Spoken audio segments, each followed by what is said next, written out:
Yo, what's up, all you burner stoners and potheads? This is Weedman 420 with the Weedman 420 Chronicles. How are all you vipers doing out there?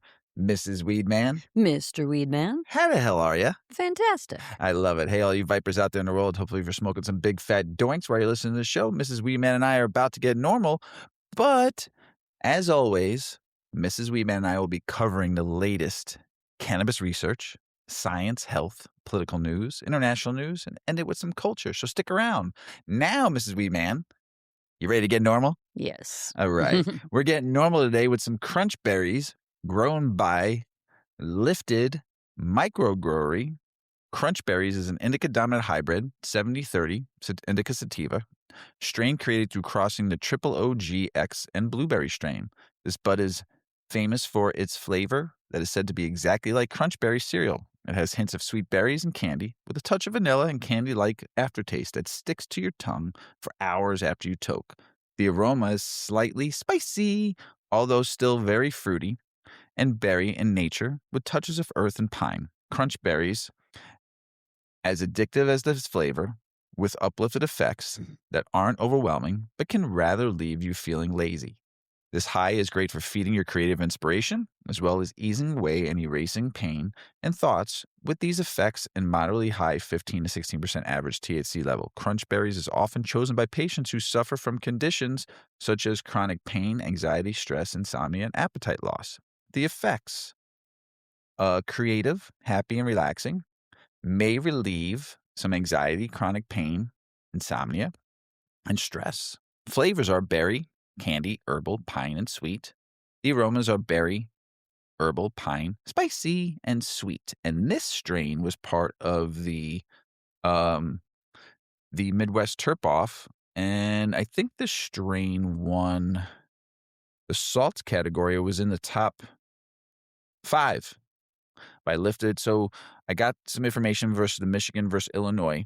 First place of the salts category was Lifted Microbrewery, Dante's Inferno. Second place, that's the same grower. Same grower, yeah. Second place was Freight Train Canna by Poisonberry, Michigan. Third place was Freight Train Canna, Black Cherry Runts, Michigan. Fourth place was Lifted Microbrewery, Tropical Treats. And then fifth place was Lifted Microbrewery, Crunch Berries, which we're smoking tonight. They also took 6th place, Lifted Microbrewery, for Fruity Pebbles. 7th was the Art of Genetics, Tamales. 8th was Art of Genetics, Broken Lollipop. 9th was Lifted Microbrewery, Red Hits, Michigan. And then 10th was Tycon by BKK OG, Michigan. And I want to thank Midwest Terps for hooking us up with all these different samples, and thank the Lifted Microbrewery for throwing to the cause tonight, Mrs. Weedman, with this crunch berries. And it smells fantastic when you were rolling it and grinding it. Oh my gosh, it did smell a little berryish. Purple. Yes, and purple, had some purple, funk going funky on. Funky smell. Funk Earth going on. is an understatement. Mm-hmm. Very tasty. And I'm looking forward to seeing how this strain hits us during the show tonight. But while I'm smoking, Mrs. Weedman is going to tell you a little bit about 8decades.com. Yes. If you're a repeat listener, you know that our agenda is to stomp the stigma and free the plant. And that started through the Weedman 420 Chronicles podcast and continued on through our lifestyle brand, cannabis lifestyle brand, 8 Decades. That's 8 Decades, spelled out EIGHT, decades.com. Head on over and you'll find all of our wonderful cannabis lifestyle goods. We've got rolling trays, storage jars, steamrollers, grinders, hemp clothing, tote bags, merino wool and hemp scarves and hats. I know we're coming into the spring, so you might not be looking for those things, but there's something for everybody. So check it out. And while you're there, click on the tabs, learn a little more about us, and find links to the podcast and sign up for our newsletter. If you do that, you'll get free shipping on your first order. So There you go. head on over to 8decades.com. Yeah, 8decades.com, everybody. Check it out, because as I always say, if you support 8decades.com, we could pay our producer Shoddy. So thanks for the support, everybody. Also, please hit that subscribe button if you're listening to us on YouTube. That helps. We're trying to get to 1,000 subscribers, and you can also donate to the cause too by clicking on to donate to the cause. We appreciate you. All right. So I was watching a fun video. I was stoned watching a fun video of some cats falling. Did you I, did you realize that out of the probably all the videos I've ever watched of cats, they always land on their feet? Yes. So weird. So I wanted to know why. I was stoned. So cats landing on their feet, it's like they're built differently. Like, how the fuck do they do this, you know? But science is kind of figuring it out a little bit. And they just found something new. And they called it the falling cat problem. And it's been around for over 100 years since they've been trying to figure out why. So they can basically fucking fall with the zero spin and somehow rotate in midair and kind of land like Yeah. perfectly, Yeah. which shouldn't even be possible. But it is possible. Mhm. It is. There's a twist, though, that the scientists found that cats just don't flip all at once. They actually rotate their body in like 2 steps, like a contortionist kind of thing, you know, kind of like meh, fall, psh, land on your feet. But funny because the front half of the body twists first. I was watching a slow motion video. So the front half of the body twists first, and then the back half follows just milliseconds later, like a Mhm. 70 I to could see 90 it. millisecond, like instantly fucking like that Crazy. fast, like quick, quicker than quick. So instead of a one smooth flip, like their front half goes and then the back's like, I got this, and follows up and says less. And then it locks and nails that landing every time, Always. always. Always. And there's a reason for that because the front half of the cat's body is lighter, Mm. which is weird. I Yeah. mean, you've picked up a ton of cats. You do realize like their front, like Yeah, yeah. you picked up Polly and Shawty's cats, right? Yeah. Rue and Poe. When you pick up cats, it's like their body goes limp. They're like, They're like mush. So when you like you pick them up under their you ever shoulders, like notice in their like, armpits, then their whole bottom end is just like yes, hanging. it's Yes. heavy. Yeah. The bottom They're half is bottom heavy. heavy, you know? So their back half is heavier and more stable, so it naturally rotates in a sequence. That's cool. Yeah, right? Mhm. So get this. Do you think the tail, like, has anything to do with it? Sure. No? Not as what you Nothing? think. No, it just helps with a little balance. Hmm. But the real magic, Mrs. Weedman, is in that spinal cord. The Hmm. spine, the cat's spine is where all the magic happens. So they aren't breaking physics by doing this. They're just using it better than our spines can. Because if we try to move like a cat, I won't be walking No, we funny for can't. like a month. I'd have a broken back. Mhm. Like imagine falling off something and solving a physics problem in midair before you hit the ground. Yeah. Probably wouldn't happen. Although our bodies, our mind, we are pretty intuitive when we're falling. We do a lot to prevent injury, but we're not. Falling from like 2 stories or 3 Yeah, I stories know. like I've We're not seen like cats cats. We're do? not like cats. Hell no. It We're couldn't not. be me. Couldn't be me doing that. Not at all. Meanwhile, though, you got the cats out there Got to learn precision. some parkour, and then you could be cat-like. Cat parkour. Parkour. Parkour. But it's like in a tenth of a seconds and they land clean. It's wild. And like they walk away like, meh, meh. Meh. That's nothing. You see me fall from 10 stories. I still land on my feet. Or they got 9 lives, one or the Yeah. other. Would you rather be able to okay, so here's a fun question. Would you rather be able to land on your feet like a cat or have 9 lives? Hmm. I think 9 lives. 9 lives? Yeah. So I'd be more daring. so what happens so what would you do on that 8th live and you know you got 1 left? Then I'd start to be careful. And then you're dead. You're Well, done. no, I'll be careful. After the 8th death, when I come back, there won't be my 9th life will be it. I will be very careful. Very careful. I'll do all my risking in lives 1 through 8. I don't know. So would you just test death?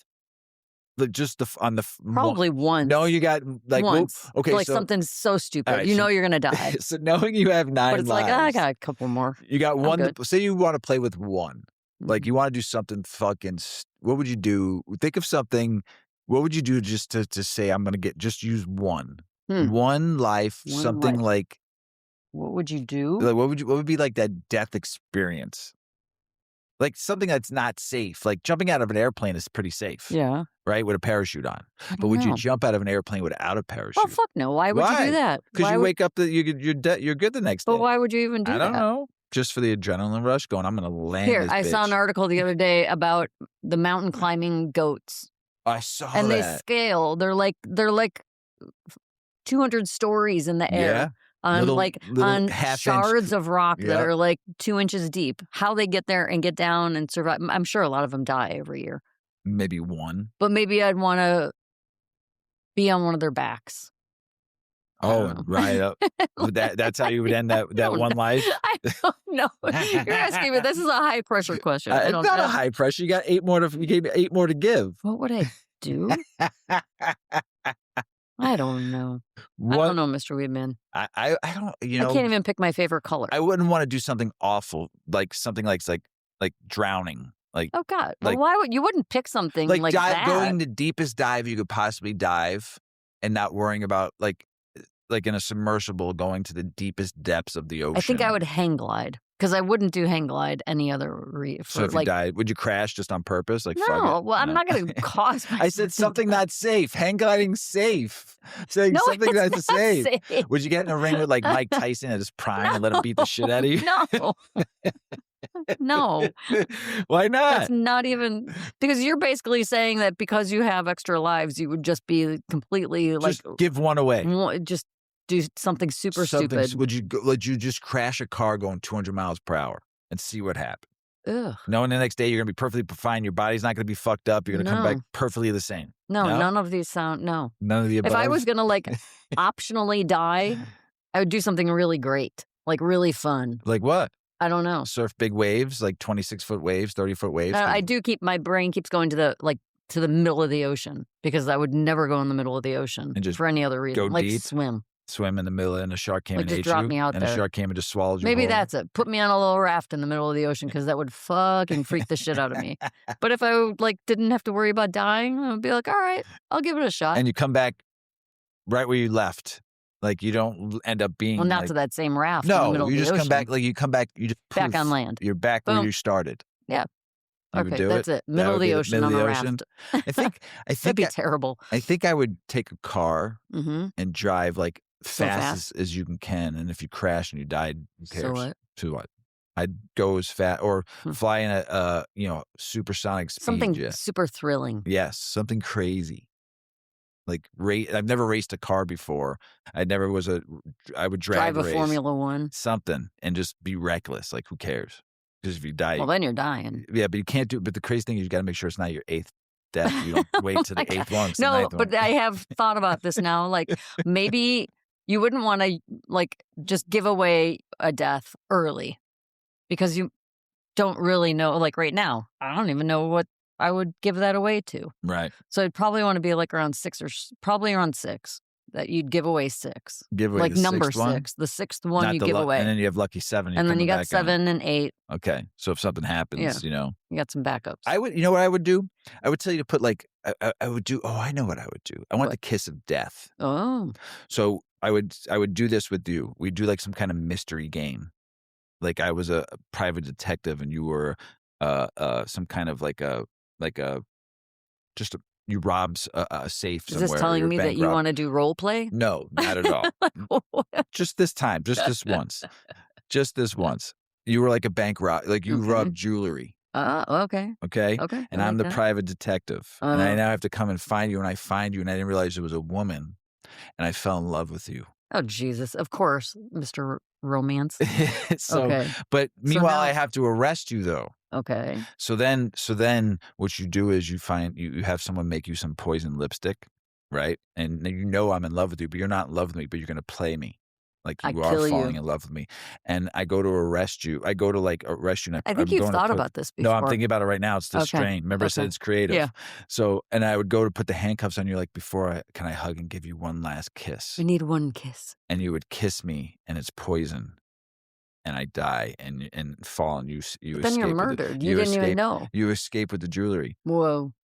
But I wake up the next day Yeah. because I have 9 lives. So this is just a fun thing I'm thinking about, like how you know what I'm So saying. weird. Okay. And Was you- this in your anime? No, One of your shows? not at Is all. this a storyline that you've seen Just before? popped in my head. Thank you, Wow, Crunch Mr. Berries. Weedman. Pretty That's good. really, really creative of you. Good job. Kind of good, right? You know, That'd be a fun way to die once, being but a kiss of death. for a romantic. I am a hopeless romantic. Yep. I am very hopeless romantic. How about if I would eat myself to death in candy? You Not thought eat myself. Eat, when you first eat said that. Yeah, when I you said first that I was all like, wrong. oh, what's wrong with Eat you? Eat to death.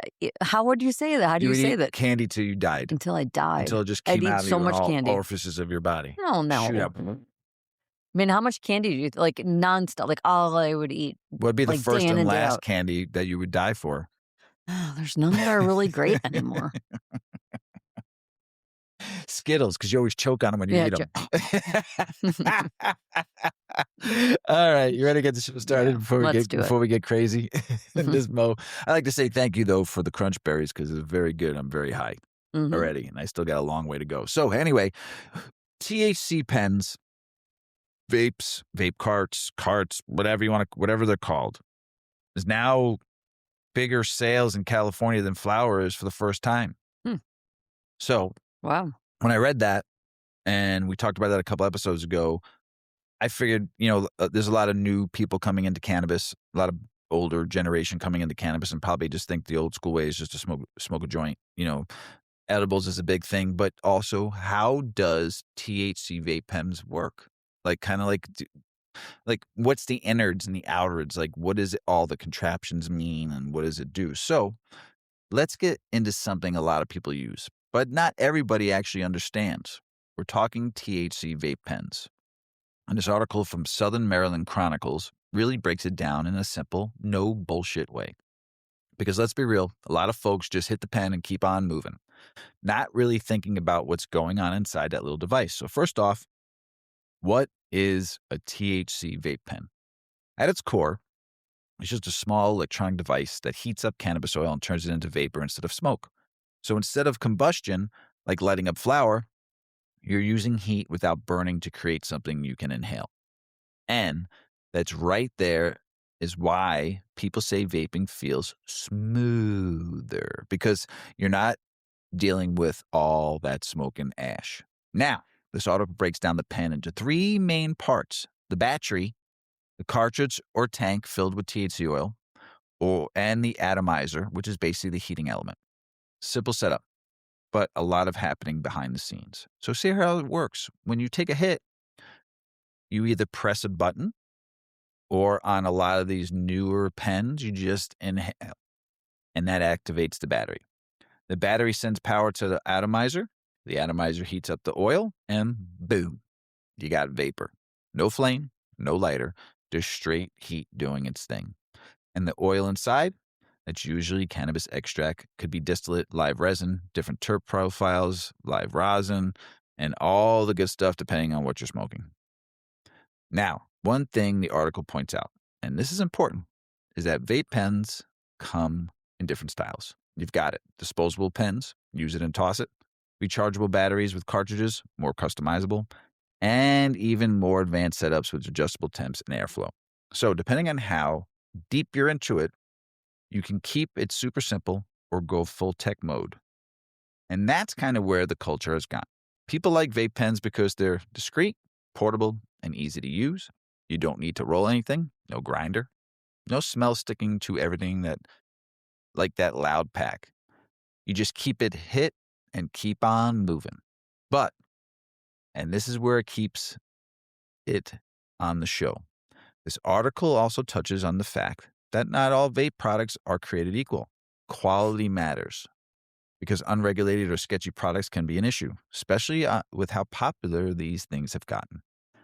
That's why you always hear people say, know your source, know what you're smoking. And we've seen that play out too. Law enforcement and regulators cracking down on licensed THC products, especially ones being sold outside of dispensaries. So yeah, convenience is high, but you still got to move smart.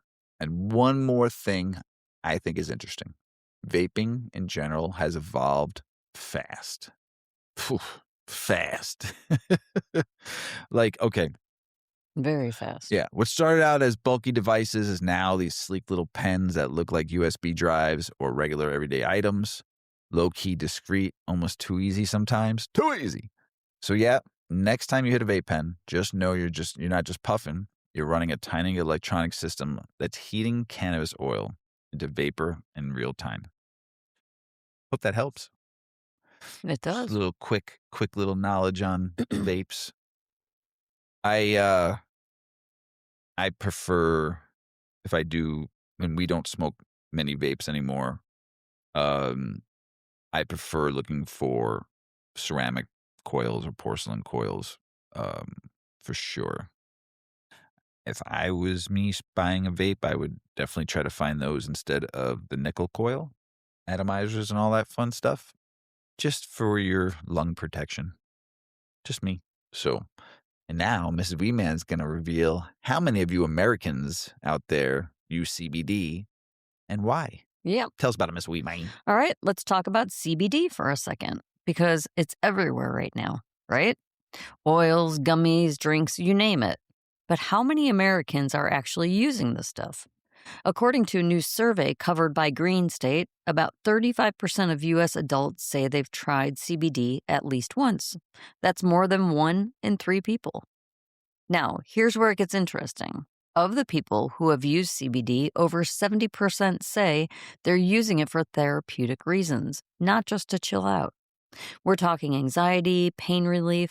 Those are the big drivers. So even though CBD gets lumped into cannabis culture, a lot of folks are really treating it more like a wellness product or as self-medication.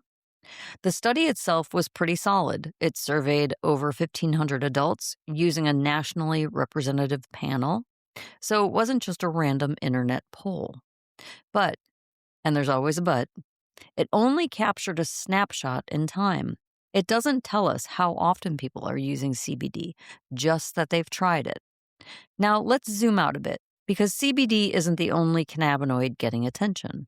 The same survey found that about 8% of Americans have tried Delta 8 THC, while smaller numbers reported trying compounds like CBN, CBG, and HHC, those newer cannabinoids that are popping up in products. So CBD is still king, but the cannabinoid menu is definitely expanding. What's wild, though, is how much these numbers can vary depending on the survey. Another poll from 2024 suggested that up to 60% of Americans have tried CBD, while older data lines up closer to that 1 in 3 range. So, depending on who you ask, CBD is either pretty common or basically mainstream. And if you look at current use, not just people who have tried it, some research suggests about 10% of Americans are actively using CBD right now. So there's a difference between trying it once and actually keeping it in rotation. Bottom line, CBD has officially crossed over. It's not niche anymore. It's part of everyday life for a large chunk of the country. But at the same time, science is still catching up. People are using it for real health reasons, even though we don't fully understand all of the short and long-term effects yet. CBD might chill you out, but the conversation around it, that is still evolving. I like me some CBD. Yeah. We talk about it a Oh, lot. yeah. It's part of the plant. Mm-hmm. Not all Very about useful. THC, everybody. We love our THC too. Yeah. But there's so Well, many other cannabinoids out there. yeah. And like you just came off of an article about vaping, Hmm. and we've talked about it quite a lot recently Hmm. about what you're missing out when you're vaping. Yeah. So it's wildly popular because of its convenience, because of it doesn't hinder you from being able to consume pretty much anywhere and at any time. It's very convenient. Doesn't smell. Everybody thinks it's clean. Everybody thinks it's not bad for you. It's not the same as smoking, but yeah, It's just here watch. it's here to stay. It's here to stay, but you're missing out on a lot. The full spectrum of that flower. Yeah. and everything you get in it. You Yeah. know, especially if there's other cannabinoids in there. Yeah, to and do it right. CBD especially, like Mm. just having that kind of full spectrum or at least Ooh. some sort of ratio Yeah. really makes the experience So much better, Yeah, a good 1-to-1 is so good. especially if you're using it therapeutically. I personally, I think a vape is probably the worst way to use cannabis medically. Um, I think CBD, like because you just talked about vapes, I'm talking about CBD. If Yeah. you a ratio CBD to THC or Mm. a higher dose CBD during the day and a higher dose THC at night, but definitely a ratio of the two. Then if you get some Um, other cannabinoids in there too, boy, yeah, mm. very You're living beneficial life to the fullest. and just so different, so much better. Oh, yeah. Yeah. Oh, yeah. So, now this one right here, Mr. Weedman, Yep. this one of those conversation that's been going on forever. People always ask, does legal weed increase crime or reduce it? Mhm. Mm-hmm. Mhm. Well, according to this article from Marijuana Moment and a study from Jack Welch College of Business Technology, Bernard College, National Chenchi University, and Longwood University, we're starting to get a much clearer answer. And it might surprise you. So here's the headlines takeaway.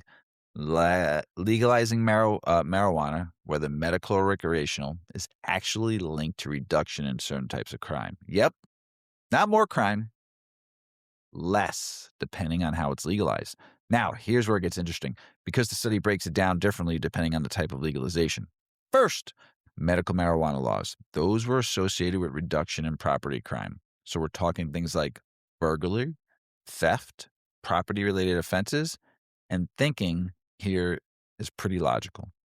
When cannabis becomes legally accessible for medical use, it reduces the need for underground markets, less illegal dealing, less black market activity tied to those kinds of crimes.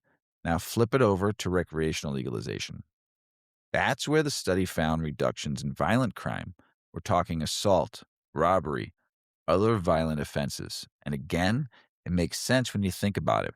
When a product moves from the streets into regulated stores, you're taking money and power away from illegal networks that are often tied to violence. Legalization doesn't just change access, it reshapes the entire ecosystem. Now, one thing the research pointed out, and this is important for bigger conversation, these effects don't happen overnight. They actually found that crime reduction shows up more strongly after several years, not immediately after legalization hits. So this isn't like flipping a switch and crime drops the next day. It's more like a slow shift over time as legal systems replace illegal ones. And think that's something people miss in the debate. Everybody wants instant results, but policy changes like this take time to play out. Now, zooming out for a second. Zoom out, everybody. Zoom. Get on that high and zoom out. This study adds to the growing body of research showing that legalization doesn't increase crime the way some critics have claimed for years. In fact, a lot of data is pointing out in the opposite direction, or at the very least, showing no major increase in crime at all in legal states. So, what we're seeing is more nuance. Medical legalization, less property crime. Recreational legalization, less violent crime. And overall, no clear evidence of crime spikes. That's a big shift from the old school narrative. Now let's keep it real for a second. This doesn't mean legalization solves everything. There's still issues like black market competition, regulation gaps, enforcement differences between states. But what this study is saying is when you look at the data over time, legal cannabis isn't driving up crime. If anything, it's helping bring certain types of crime down. So, yep, next time someone hits you with legal weed makes things worse and legal things make things worse. Yeah, you see all the articles they're coming out with in the news. Here's your argument. You want to hit him back with some data because while the debate is still going, the numbers are starting to lean to the left a certain way.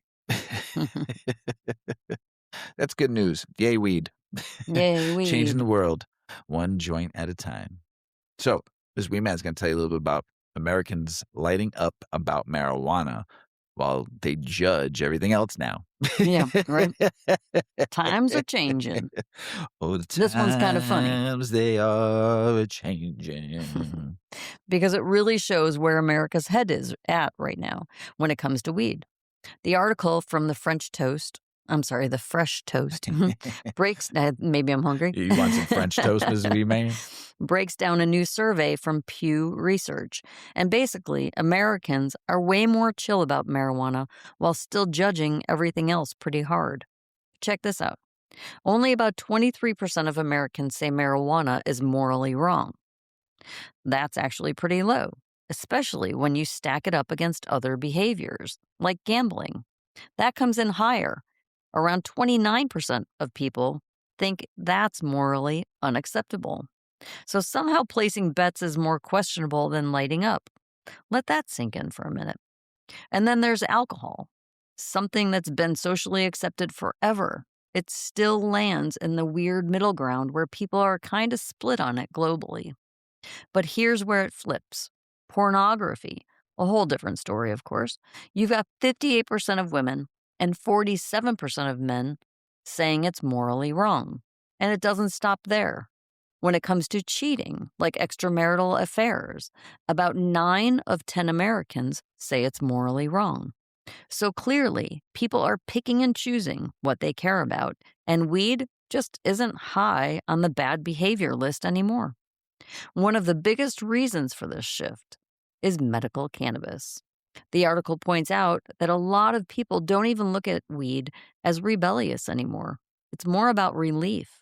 Folks are using it for chronic pain, anxiety, epilepsy, even cancer related symptoms. So when something moves from party drug to medicine, the judgment tends to drop pretty quickly. And you can see that reflected globally.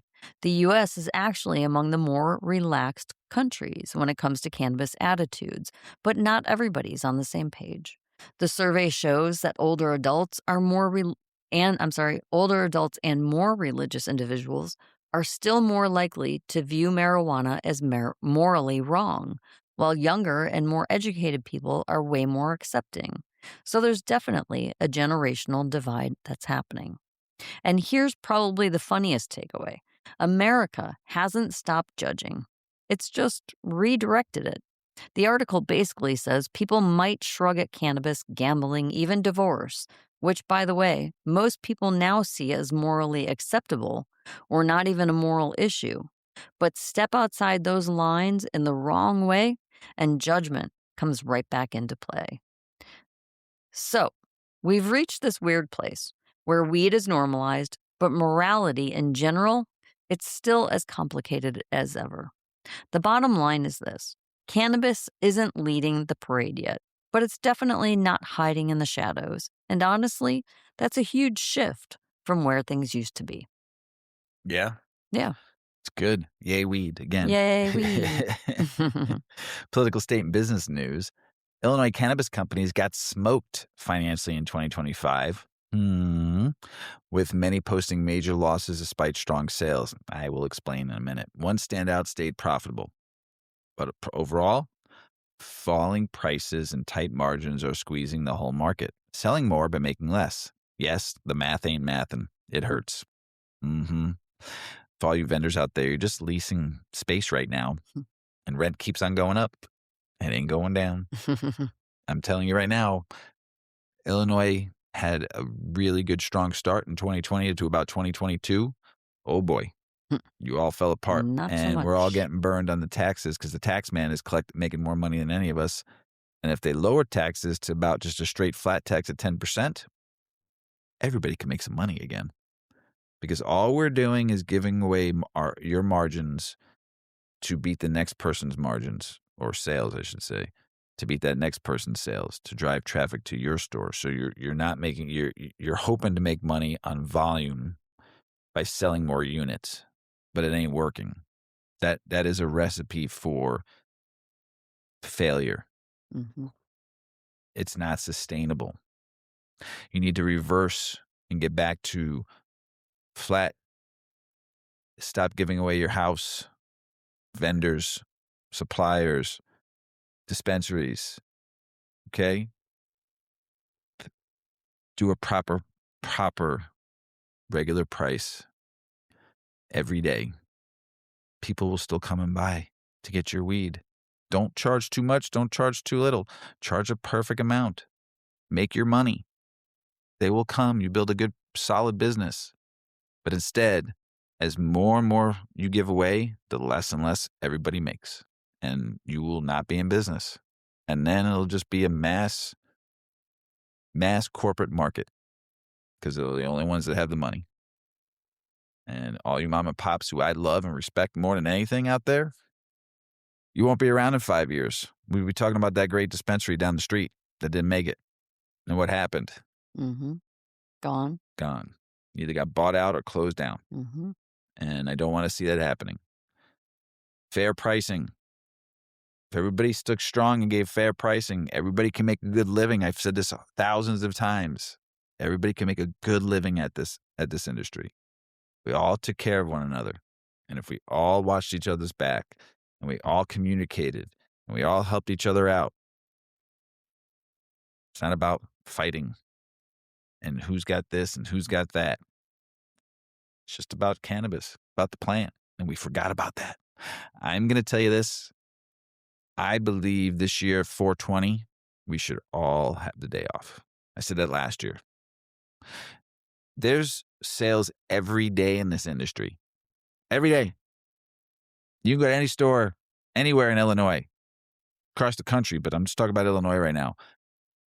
And there's something on sale. Not one thing, some things on sale. On every website you go on, every store in this state, there's hundreds of items on sale. What's going to make 420 different is that we all fucking party and have a day off. You're all starting your sales. I know stores that are starting their sales starting like the 10th of March and running sales all the way to it's like the 12 days of Christmas, calling it the 13 days of cannabis. Are you serious? That's crazy. You're already doing sales every day. You're going to be running sales all week until that Monday. We should all have the fucking day off. What's one day you're going to make your money and give everybody off, then open up on the 21st and say after 420 sale, because we're going to do anyway. I love you all out there. Let's all just have the day off. Close 420. Throw some parties. Let's have some fun. You've taken the fun out of cannabis. All you out there, all you corpos and all you fucking people took the fun out of 420 for me. It used to be my day, my favorite day of the year. Still is. But y'all fucked it up. And I'm sorry to say I'm on my soapbox for once. And I'm telling you right now, take the fucking day off. It's my 420's birthday too. So I'm just telling you, just go back to the basics of business. You forgot what it was all about. I love y'all. Going on. Delaware's legal weed market is off to a slow start, pulling out $29 million in 7 months, way below expectations. Between delays and folks still crossing state lines, the rollout's lagging. Basically legal here, but it's not the booming just yet. Congressional researchers are confirming marijuana rescheduling is still stuck in the process, with hearings and rulemaking dragging on. Meanwhile, the hemp THC crackdown is still coming, likely banning most intoxicating products by 2026. So yeah, progress is on one side, crackdown on the other. All right. Minnesota update. State regulators are reminding hemp businesses that transitions period is ending soon. There's stricter cannabis rules rolling in. License compliance testing and all that's about to be tightened up. Basically, the grace period's over. If you're in the game, it's time to get legit or get left behind. Minnesota is not playing. They're building a fully regulated market step by step. Also in Minnesota, though, they only have 2 testing companies in that whole state right now. That's crazy. I saw somebody post something today. They have $500,000 in edibles just sitting there and not going to be going out for like 2 to 3 more weeks because of testing. Wow. 500,000. Oh my God. And product just sitting in bins. And you're probably not going to go out for like a month. And then by the time you get it on trucks and get it to stores, you're looking at probably another 2, 3 more. Oh my God. I feel bad right now for people. Oof. U.S. hemp farmers are basically gambling right now ahead of the federal THC ban, planting crops without contracts, no clear buyers, and they're certainly on what's even legal. So yeah, imagine growing hundreds of acres and not knowing if you could sell it. That's not farming, that's high-stake guessing. Colorado said, nah. Lawmakers rejected a bill that would have let voters decide on raising marijuana and alcohol taxes for mental health funding. So lawmakers pushed back hard, saying that the industry is already struggling. So yeah, instead of higher taxes, they hit pause. Translation, even in legal states, cannabis tax is still a sensitive topic. All right, D.C. had a hit pause and adjust Medical cannabis applications are flooding in. So regulators just extended temporary patient cards from 30 days to 90 days. They also dropped the photo requirement to speed things up and cut the hassle. Basically, too many people signing up, not enough time to process. So they said, keep patients covered. Hey, legal weed's growing pains are real. All right, this one's kind of wild. So after Trump accidentally called California Governor Gavin Newsom the president, Newsom leaned all the way in on the joke that cannabis is now legal nationwide. So not real, but hey, for a second, people were like, wait, did we miss something? Here's an interesting one. Senator Rand Paul had been quietly pushing hard for cannabis reform, especially on the hemp side. He's been fighting against proposed THC bans, warning they could wipe out an industry and hurt farmers. So yeah, not who most people expect, but when he's been on the louder voices saying, don't overregulate this thing. Politics make strange allies sometimes. Rhode Island regulators are saying, not so fast on THC drinks in bars and restaurants. They're backing a ban on serving hemp-derived THC beverages anywhere alcohol is sold, saying the state's just not ready yet. Meanwhile, businesses are pushing back, saying controlled environments like bars are actually safer. So yeah, cannabis drinks still allowed, but not just with your dinners and cocktails. Here's one the feds probably didn't expect to admit. Turns out youth marijuana use is actually declining, even as legalization expands. Yep, the DA's own materials are basically saying numbers are going down, not up. So all that talk about legalization causing a spike in teen use, not really matching the data. Funny how the facts start changing once you actually track them over time. Now, Mrs. Weedman, I'm passing that joint over to you. Yes. Ohio tried to push back, but ran out of time. I'm sorry. I should have interjected by saying that I've got more political, state, and business news. Yes, you do. So, Ohio tried to push back, but ran out of time. A campaign aiming to block new marijuana and hemp restrictions failed to collect enough signatures to make the ballot. They needed around 248,000 signatures. So, those restrictions still moving forward, because sometimes it's not about the vote, it's about getting on the ballot in the first place. And in Ohio, they just flipped the switch. Intoxicating hemp products are now banned, including THC and CBD drinks, unless they're sold through licensed dispensaries. Yep, no more grabbing a THC drink at the gas station. Lawmakers say it's about safety and keeping unregulated products away from kids. But businesses, they're feeling it. Hemp got pushed out, and cannabis dispensaries just got more control. New York cannabis groups are speaking up, saying the legal market still needs serious fixing. They're calling for a safer, more equitable system with better transparency, stronger enforcement on illegal shops, and more support for licensed businesses trying to survive. Basically, legalization happened, but the rollout was messy. It's time to stabilize things because right now, legal operators are fighting to stay afloat. Here's a wild one. Afroman. Maybe you heard about this. This was all over the news this week. He just beat a lawsuit against Ohio deputies who raided his house, then got mad because he turned all of the video footage that he had from his home into a music video. It was called like Lemon Pound Cake. Crazy, right? And these cops sued him for nearly $4 million, but the jury said, nah, I think that's free speech. So basically, cops bust in, find nothing, and then get roasted in a song. And the court said, fair game. Do you want to know why? Because I got high. Because I got high. Because I got high. Da, da, da, da, da. If you haven't watched any of the footage, it is hysterical. The footage while he's on trial, he goes up and he's looking great. And he's on the stand and he's pitching his, his defense of what he did and why these, it was freedom of speech. Oh my God, it was great. Great. Absolutely and he looked great. good too. He was wearing all red, American white, flag blue. suit. Yeah, he had his glasses weed on. glasses on. He had a weed ring on. Yeah. You got to go good. check out, go on YouTube and find it because it's pretty good. Iconic. Yeah. Oh, wait, I'm still going. Hold on. Okay. Here's where things get confusing at the federal level. There's a new CBD health insurance plan in the works, but get this, it could allow THC levels way higher than legal hemp. is limited to. So while they're cracking down on hemp products, this program might bend the rules. Basically, ban it on one side, allow it on the other. Gotta love federal cannabis policy. It's always going to keep you guessing. Brutal. My guess is maybe they're just kind of fixing in like the potential for increases Yep. so they don't have to keep going back to change the laws. Right. Virginia is having a big moment right now. The governor is about to decide on a stack of cannabis bills that could finally launch legal retail sales, fix past convictions, and strengthen consumer protections. We're talking about a full system, licensed shops, product testing, and regulation to replace the underground market. If this gets signed, Virginia will go from legal but nowhere to buy it to fully in the game. Here's an important report. Medical cannabis patients are still being denied organ transplants just for using weed, even when the science doesn't back it up, with doctors citing old assumptions, not actual data. Meanwhile, research shows cannabis alone doesn't lead to worsening transplant outcomes. Basically, stigmas and outdated information are still deciding who gets a second chance at life. Bullshit. Mm-hmm.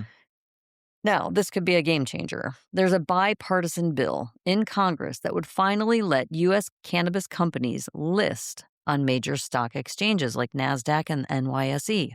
That means real Wall Street access. It would also protect banks, investors, and companies working with cannabis businesses from federal punishment. Missouri's got money piling up, but nobody's touching it. Nearly $95 million in cannabis tax revenue is just sitting there, though voters already decided it should fund veterans services, public defenders, and addiction treatment. So the money's coming in heavy, but it's not going out. Legal weed is doing its job while the government hasn't caught up. Over in Nebraska, medical cannabis rollout is basically on standby right now. The state commission is ready to move, but they're waiting on lawmakers to pass a budget and regulatory bill before anything gets going. Voters already approved it, but without funding and rules, it is stuck in limbo. A classic situation, legal on paper, but still waiting on the system to catch up. Also in Nebraska, lawmakers approved a bill to protect doctors who recommend medical cannabis so they won't face criminal charges, lawsuits, or lose their license for having that conversation. They still have to follow proper medical standards, no reckless recommendations. But this removes the fear factor, because what's the point of legal medical weed if doctors are too scared to recommend it? Mr. Weedman, back to you. Thank you. Indiana might finally be feeling a little bit of the pressure. The governor is saying the state will have to address marijuana legalization, maybe because it's falling behind neighboring states where cannabis is already legal. Yeah, people are literally crossing state lines to buy it, Governor. So while Indiana's been holding out, the rest of the Midwest is moving on. And at some point, you can't ignore it anymore. This is a big shift. WNBA players might soon stop getting tested for marijuana altogether as part of the new union deal. Yep, following the NBA's lead, the league is moving forward toward treating cannabis more like not that big of a deal. So instead of testing and penalties, it's more about player wellness now. Times are changing. Pro sports finally catching up with the culture. Idaho might actually get a vote this time. The Medical Marijuana Initiative just hit the statewide signature requirements to qualify for the November ballot. Now they still got to meet district requirements across the state. So it's not official yet, but they're close. So yeah, Idaho, one of the strictest states, might finally let voters decide. South Carolina didn't go full ban. They hit the middle ground. Lawmakers approved the bill to keep the THC hemp products legal for adults 21 plus instead of wiping out the whole market. Oh, but don't get it twisted. It's regulated heavy, lower doses, tighter rules, and limits on what can be sold. Meh, meh. Alabama's cannabis rollout just took another hit, Roll Tide. An audit found the state's Medical Cannabis Commission had multiple violations of state law, including record-keeping issues, Open Meeting Act violations, and even overpaying legal contracts by over $200,000. Yep, regulators not following the rules they're supposed to enforce. So basically the program's already delayed, and now it's dealing with internal chaos too. I love you, Alabama. Holy smokes. We've been talking about Alabama since 2022, 2023. Now Yeah. oh my gosh. We even went to Birmingham. We did. We did to support. We smoked a weed We in the smoked park. on the And we smoked a weed on a walk with Yuki, and we smoked weed by in the the park, courthouse building. and I gave by the courthouse building, and I gave a homeless person half of a joint. The next morning, I left it on the rail. the rail, and I walked out. I had to take a hit by walking Yuki in the park back over by the courthouse, and there was 2 homeless people, and I said, "You want this?" She's like, Heck yeah. "Yeah." I was like, Birmingham all the way. New York's leveling up medical side. Lawmakers just approved a bill to allow out-of-state patients to access medical cannabis through reciprocity and also bring pre-rolled joints to the medical program. Yep, making it easier for visitors and way more convenient for patients. Medical program finally catching up to how people actually consume. Now, this is the big federal move. There's a Medicare pilot program that could cover up to $500 a year in hemp-derived CBD and THC products for patients. I know what Mrs. Weedman talked about earlier. This is a little more the info that came out that I found out today. So, yep, but don't get too hyped. It's limited, tightly regulated, and doesn't cover smoking products. Still, though, cannabis getting federally health coverage. That's a major shift. Grandma might be getting reimbursed for her gummies soon. Pennsylvania is still stuck in the almost but not quite phase. Lawmakers are debating cannabis legalization again, but the state is deeply divided, especially between the House and Senate. Meanwhile, neighboring states are cashing in, and PA is watching the revenue drive right past them. So yeah, momentum's there. But until both sides agree, legalization is just spinning its wheels. And now, Mrs. Weedman and I are going to smoke again because I need to get high, high, high. Before Mrs. Weedman goes into her article, which is about cannabis as a calling. There's some pioneers over on the West Coast medical market that offers some sage advice. Yeah. All right. This next article from Green State taps into something we don't always talk about: the women who helped build the cannabis industry, especially in California. The piece centers around a Women's History Month event in Berkeley, where a group called NorCal Women in Cannabis brought together some people who were in this game way before legalization made it cool. We're talking pioneers like Debbie Goldsberry, who co-founded the Cannabis Action Network, and Lynette Shaw, who literally faced federal prosecution for running one of the first licensed dispensaries under Prop 215. These aren't just industry folks. These are stand straight up risk takers who help shape what we know as legal cannabis today. And the vibe of the event, it wasn't corporate. It was community, people sharing stories, smoking, connecting, real grassroots energy, which honestly makes sense because California has been leading this movement since way back in 1996 when medical marijuana first became legal. One of the big themes from the panel was advice for the next generation, and it wasn't sugar-coated. A lot of these women talked about the challenges, not just running a business, but doing it in a space that wasn't always welcoming, especially in the early days. We're talking legal risks, stigma, financial barriers, all of it. But what stood out most was resilience. One key takeaway that was that success in cannabis, or really any emerging industry, isn't about being fearless. It's about moving forward despite the fear. And that hits different when it's coming from people who are literally putting everything on the line before there were safety nets, before there were licenses, and before there was mainstream acceptance. Another thing they emphasized: community matters. This industry didn't grow out of boardrooms. It grew from patients, activists, caregivers, people helping each other when the system wasn't built for them. And women have been a huge part of that foundation, even if they don't always get the spotlight. Now, the cannabis industry is massive, multi-billion-dollar levels, and women are still playing a major role, from executives to scientists to advocates. But the game has changed. It's more regulated, more competitive, and in some ways harder to break into than it used to be. So the message from these pioneers is pretty clear. Know your history, stay grounded, and don't lose that sense of purpose that built this whole thing in the first place. Because at the end of the day, cannabis isn't just business. It's culture, it's medicine, and for a lot of people, it's personal. And hearing these stories is a reminder that the industry didn't just appear overnight. It was built by people willing to take risks, stand up, and push forward, even when the odds weren't in their favor. Yeah. Good stuff. Yeah. Gay women. They will rule the world one day. I say Mhm. it a lot on this show. I've said it a lot on this show. International news. Over in Germany, things are kind of stalled. One Green Party lawmaker is calling out the government for dragging its feet on cannabis pilot programs, which are supposed to test legal sales. Yeah, legalization started, but the next phase, not happening yet. She's saying momentum slowed, politics are divided, and progress is just sitting there. So basically, legal framework in place, but rollout still stuck in neutral. Up in Canada, our friends to the north, the courts just checked the regulators. A federal judge overturned a cannabis security clearance denial that was based on, wait for it, a Facebook friendship.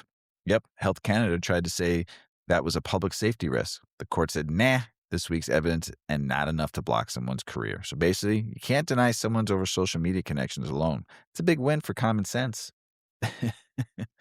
This is a trend you've probably felt already. Canadians are buying more cannabis and less alcohol, especially in January. Yep, the numbers show alcohol sales are slipping, while cannabis keeps climbing year over year. So people aren't just partying less, they're switching Hmm. up just a little or a lot, depending where you're at in your life. Basically, instead of pouring a drink, more folks are lighting up, taking bong rips. Times are changing. The bar tab's going down. Dispensary seats are going on up. Mexico's cannabis law, question mark, kind of cloudy. You can legally possess and use small amounts privately. Buying it, still not officially legal anywhere. Yep. No real dispensaries, no clear systems, just a gray area. It's allowed, but not fully regulated. So basically, legal to have, tricky to get, and confusing for me and everyone that lives in Mexico. Welcome to Cannabis Limbo, Mexico. We love you, though. Mota for the world. Give me some of that Mexican regs that I sold. I smoked in the 90s. I would like some of those seeds. Yeah, right? Please. I would love to get my hands on some reggae seeds. Oof. That'd be fun to cross some stuff with too. Big Earl out there crossing some. If I had those seeds from the 90s, remember Oh my that god. brickweed? The Yeah. thousands upon thousands of seeds, millions upon millions of seeds. I would like to just have a Where are they now? handful. Yeah, I would like to Yeah. have a hand. We have in a landfill or some bird ate it or something. Luxembourg's getting creative with it. Now there's a service helping people grow cannabis at home. Love that. Step by step from seed to harvest. Yeah, since it's legal to grow up to 4 plants at home, businesses are popping up to guide beginners through the process. So basically, no dispensaries yet, but they help you become your own from seed to weed with a little coaching along the way. We talked about that years ago. Like there should be some kind of service to go help people, older generation folks that live in like homes, Mhm. have a little grow room for everybody in that In the home, community. and they Mhm. could we could teach them how to do that and how to Mhm. grow their own medicine, Mhm. and then we could teach them how to make their own edibles. Yeah.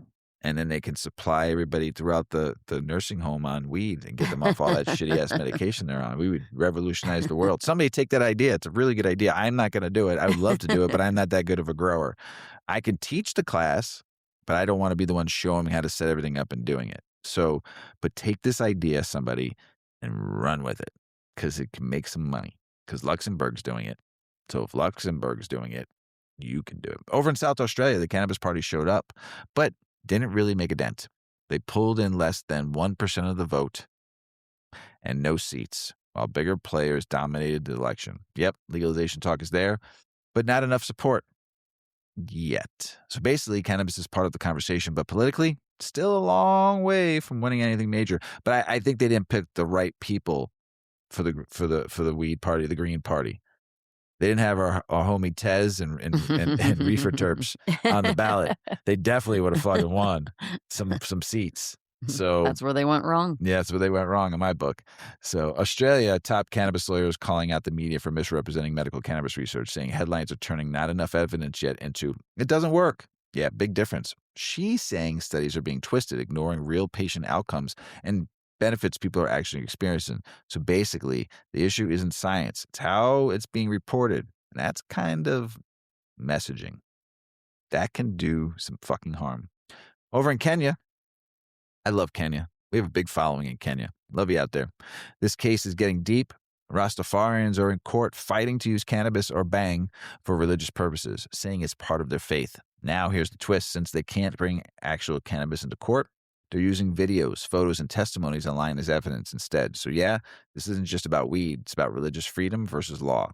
And that decision could set a major precedent. Japan cracks down on a really good cannabinoid, CBN. Mm. The end of cannabis gray area, Japan is once again tightening its stance on cannabis-derived compounds. This time, the focus is on CBN. And a cannabinoid less well known than THC or CBD, but very good, by the way. But one that is increasingly found in products amid a relaxation and sleep support. The decision, reported by International CBC, marks a new chapter in the Asian countries' regulation, which has been combining limited medical access with strict punitive policies. Japan. What is wrong with you? It's CBN. CBN never harmed nobody. Yeah, right. It might give you a nightmare if you take too much, but that's about That's it. about it. Doesn't make you wanna cry or fucking do something stupid. I mean, come on, Japan. I mean, your technology there is amazing and your country's amazing, but you just really, really have to allow cannabis in your country. For some reason, I'm just You so have to. against it. I don't understand. Oh my goodness. Oh, sushi and weed, 2 of the best Mm, things in the world. yeah, Sushi and ramen, 2 of the best things yeah, in the world. perfect. Sushi, weed, and ramen, 3 of the best things in the world. And Japanese food in general. Oh, and your culture and everything about you. Japanese anime, I love you. With weed, I love you. There's old men in anime, old masters smoking opium pens and weed, smoking weed. Mhm. They call it reefer on these Hmm. anime. I'm telling you, Japan, come on now. It's it's It's in your there. culture already. Yes. Yes. I Ah, regress. Anyway, they're not late, Mrs. Weedman. They're not late. They're just arriving to they the are. cause. Yeah. Women over 60 are finding their place in cannabis. Mhm. This is a good article by High Times. Tell us about it, Mrs. Yeah. Weedman. This article from High Times is a really cool perspective because it's not about the usual cannabis crowd. This is about women over 60 finding their place in cannabis. The story follows 2 women in their 60s, one in her late and one in her early 60s. And they're walking into a dispensary, not as customers, but as entrepreneurs, setting up shop, pitching products, building something new. And right away, you feel the contrast. Because this generation didn't grow up with dispensaries, menus, or legalization. Back in their day, getting weed meant knowing someone who knew someone, and usually dealing with some sketchy situations just to get access. It wasn't marketed to them, it wasn't normalized, and it definitely wasn't framed as wellness. So, fast forward to today, and they're stepping into a modern cannabis industry that's honestly just wasn't built with them in mind. A lot of the branding still skews young. A lot of the imagery doesn't reflect older women at all. And the article put it perfectly. It's not that the industry is hostile, it's that there's just been an absence. But here's where things are starting to shift. Once these women step into the space, they start finding other women, mentors, connectors, people already building quietly behind the scenes. There's a moment where they meet a dispensary owner who doesn't just hype them up, she asks a real question. Why take this kind of risk at this stage in life? And that's powerful because it forces them to actually think about what they're doing, not just chasing an idea, but understanding the weight of it. Then you've got a woman who's working security at the dispensary in her 60s. She's opening doors and making connections. That's a big theme in this piece. Trust is the real currency in cannabis. Not just money, not just product. Trust that is built through relationships. And a lot of these women are bringing decades of life experience into the space: sales, caregiving, surviving real life challenges, and applying it to cannabis in a way that feels more intentional. Now, on the consumer side, this demographic is growing fast too. Women over 60 are increasingly turning to cannabis for pain, sleep, anxiety, real health reasons, not just recreation. And they tend to approach it differently, more cautious, more research driven, really paying attention to how it affects their bodies, which honestly makes sense because cannabis today is way stronger and way more complex than what they experienced decades ago. So, education becomes key. And that's where these voices come in. The article talks about a cancer survivor who helps other older adults navigate cannabis, especially those who are hesitant or overwhelmed walking into a dispensary for the first time. Because let's be real, that experience can be intimidating if you didn't grow up in this culture. And that's really what this whole article comes down to. This generation wasn't invited into the early cannabis industry, but they're showing up anyway. They're building businesses, they're creating community, and they're helping each other figure it out. And maybe most importantly, they're reshaping what cannabis looks like. Not just young, not just trendy, but something that spans generations. This isn't a late entry, it's just a different kind of arrival. And honestly, the industry is better for it. Yeah. We were Pow. just we were just with a couple we become friends with over the last couple of years, and they're in their 70s. Mm-hmm. And Mrs. Weedman played a little bit of our show, and the woman was turned off because she didn't know what a terpene was. She didn't know what a cannabinoid was. She just smokes weed. Mm-hmm. That's all she really knows about it. It makes her feel good, Mm-hmm. and just started smoking weed on more of a regular basis. So you have to know your audience, and what did I say? The 55 and up is the fastest, and Gen Z women are the two fastest growing Mm-hmm. segments of the cannabis. So you have to know your audience. We don't, you- we all think this is still a plant that's for the underground. A lot of people still treat it that way, like the marketing, meaning like for young people, for people in their 30s or 20s or 40s. But realizing that there was a lot of people that are in their 60s and 70s and 80s that knew about weed, but were taught differently, or maybe smoked it in college, or went to Woodstock, or went to concerts and smoked it once and Mm-hmm. never smoked it again, or smoked it in college and then they got into the corporate world and never smoked it again, and now they're all wanting to get back into it and get off the alcohol and the cigarettes and all the bad shit because they're hearing so many good things about it.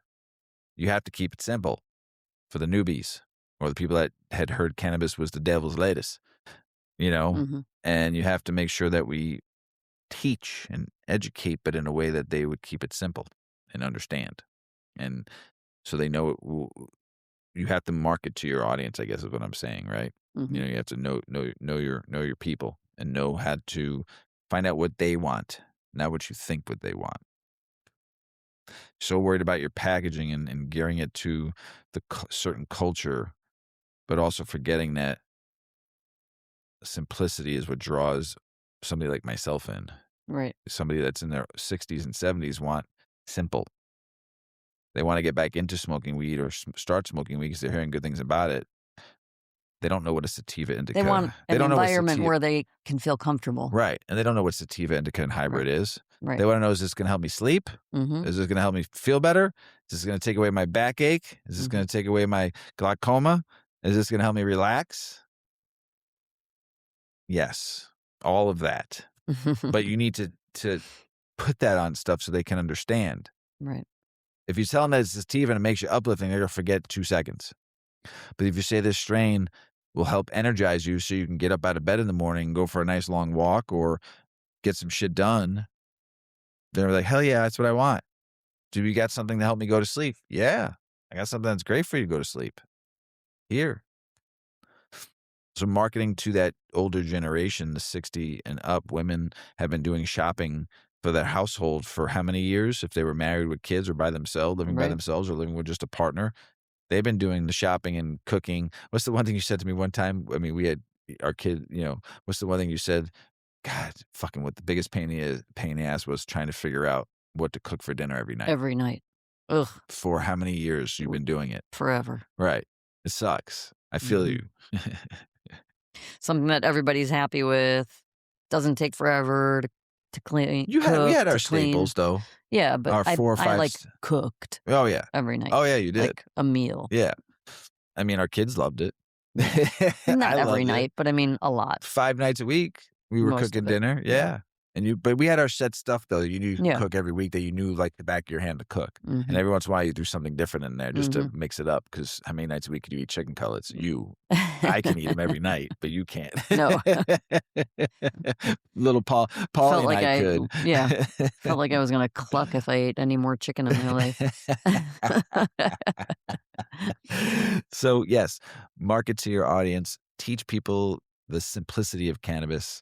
There's people out there that want to know cannabinoids and terpenes and all the other inner workings of stuff. Just like when I was in craft beer, 20% of the people want to know about what type of hops and these hops and what does this do and what's in this beer and yeast and funk and this and that. Yes, that's about 20% of your market right there. 80% of your market out there, KISS, keep it simple, silly. Because I don't believe anybody's stupid out there. So keep it simple, silly out there. So great job, Miss Weedman, in that article. Pretty good Sure. shit. So, Thanks. Miss Weedman, Mr. Weedman. that's the end of the show. Yeah. Went quick. It went quick. You got anything else to say before we go? No. Yeah, I have